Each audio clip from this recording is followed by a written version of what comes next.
आजाद हिंदुस्तान विकास की एक नई रोशनी की ओर बढ़ने लगा। अंतर्राष्ट्रीय मंच पर भारत एक महाशक्ति के रूप में उभर कर आया।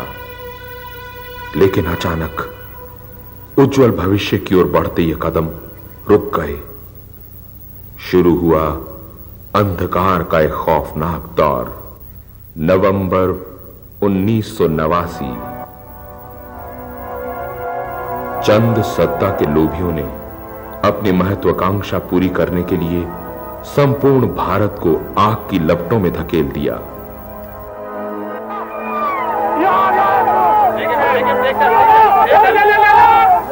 मैंने ये भी साबित कर दिया है कि मैं मुख्यमंत्री जब चाहूं बन सकता हूं।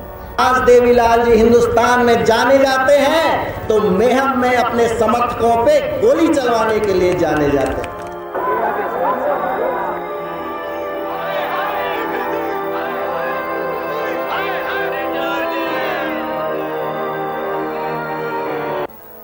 नौजवान बच्चे और लड़कियां और लड़के चिट्ठियां जेब में डाल के लाग आते थे, वो चिट्ठियां निकलती थी, उसमें लिखा होता था कि इसका जुम्मेवार वीपी सिंह है।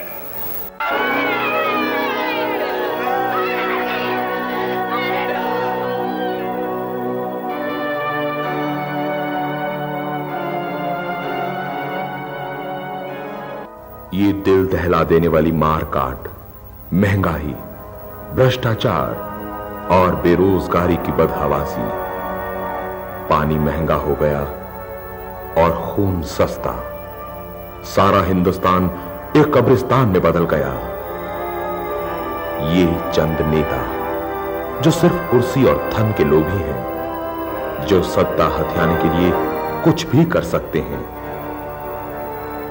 मुंह में राम बगल में छुरी की कहावत चरितार्थ करने वाले सामंतवादी विचारों व राजनीतिक अवसरवाद के माहिर खिलाड़ी जब सड़कों पर खून के दरिये बह रहे थे, तब ये अपनी कुर्सी से चिपके रहने की घटिया जोड़ तोड़ करने में मशगूल रहे।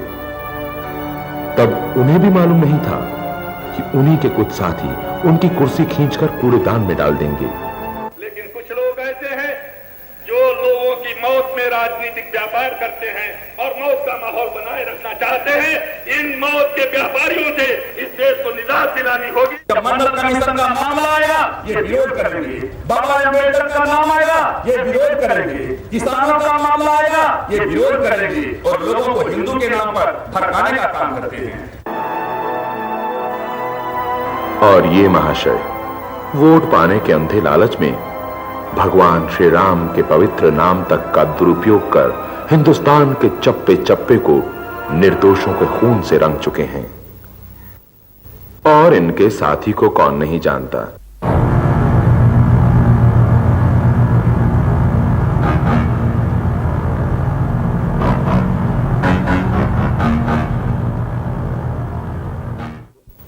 और ये महाशय जिनके पुत्र मोह को देखकर धृतराष्ट्र की भी आंखें पथरा जाएं।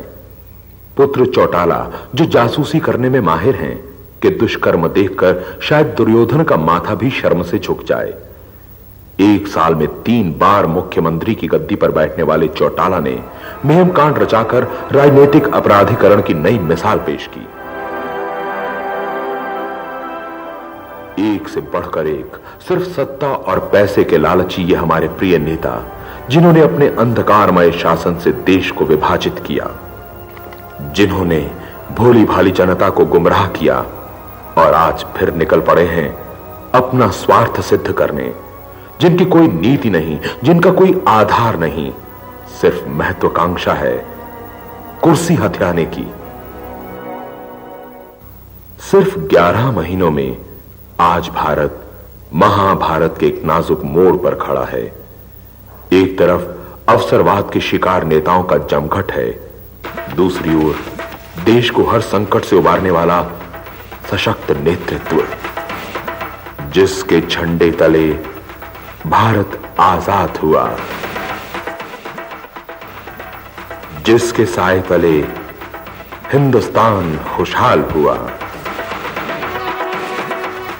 जिसके मार्गदर्शन में भारत ने विश्व स्तर पर अपना नाम रोशन किया, जिसे महात्मा गांधी ने अपना खून देकर सींचा, जिसे पंडित जवाहरलाल नेहरू ने अपनी मेहनत से सजाया, जिसकी अखंडता व एकता की रक्षा इंदिरा जी ने अपनी जान देकर की, और इस चिता से निकली एक ज्वाला ने भारत को एक नई रोशनी दी, एक नई चेतना दी, एक नया विश्वास दिया,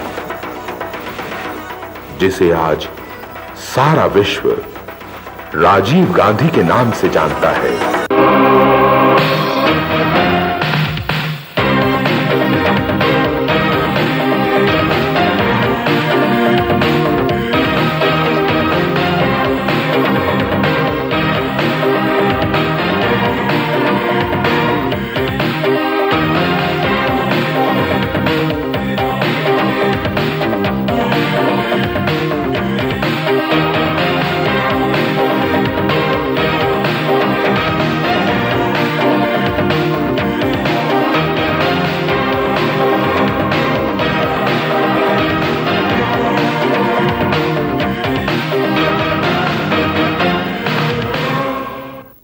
राजीव गांधी, जिनके नेतृत्व में भारत की जनता ने जवाहर रोजगार योजना, पंचायती राज व इंदिरा महिला योजना जैसे क्रांतिकारी परिवर्तन का दौर देखा, आज स्थिरता व विकास के प्रति वचनबद्ध राजीव गांधी के हाथ को हमें मजबूत करना होगा।